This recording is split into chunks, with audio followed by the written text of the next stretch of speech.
আসসালামু আলাইকুম ওরহমতুল্লাহি ওবরাকাতুহ। নাহমাদুহু ওয়া নুসাল্লি আলা রাসূলিল কারীম। আলহামদুলিল্লাহি রাব্বিল আলামিন।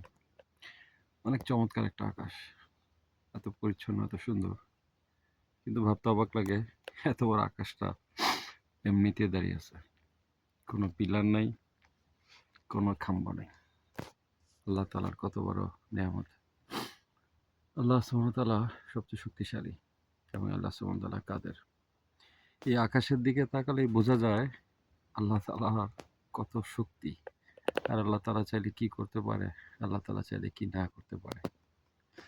এই আকাশটার নিচে সরাসরি যদি আমরা জমিনে চলে আসি, এটা হচ্ছে আমাদের মিরান শহরের কবরস্থান, আমাদের মুসলমান কবরস্থান। এখানে কিছু মুসলমান ভাই এবং বোন শুয়ে আছেন, যারা কখনোই ঘুম থেকে উঠবেন না, চিরতরে ঘুমিয়ে গেছেন।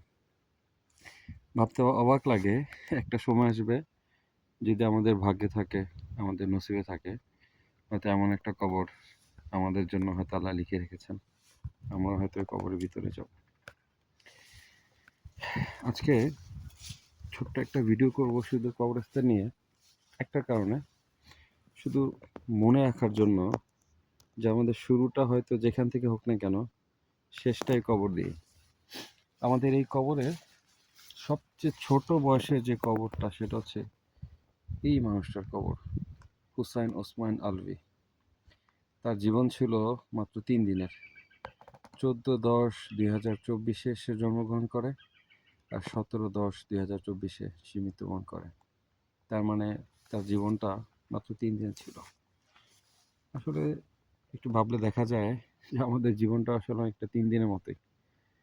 আমরা দুনিয়ার কত কিছু নিয়ে যে ব্যস্ত, কত কিছু নিয়ে চিন্তা করি, এটা করব সেটা করব, বাড়ি ঘর, ব্যাংক ব্যালেন্স, টাকা পয়সা, সম্পত্তি, শক্তিশালী, রাজত্ব, রাজনীতি, কত কিছু।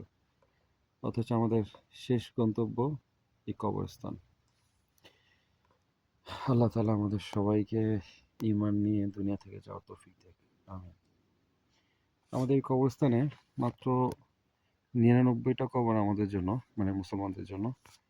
আর এই সেই বিশাল যে কবরস্থান দেখা যাচ্ছে, এগুলো হচ্ছে অন্য ধর্মের লোকদের জন্য।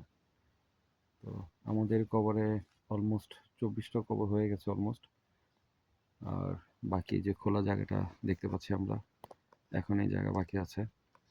জানি না আল্লাহ সুবহানাহু ওয়া তাআলা এই জায়গাগুলো কাদের জন্য নির্ধারণ করে রেখেছে।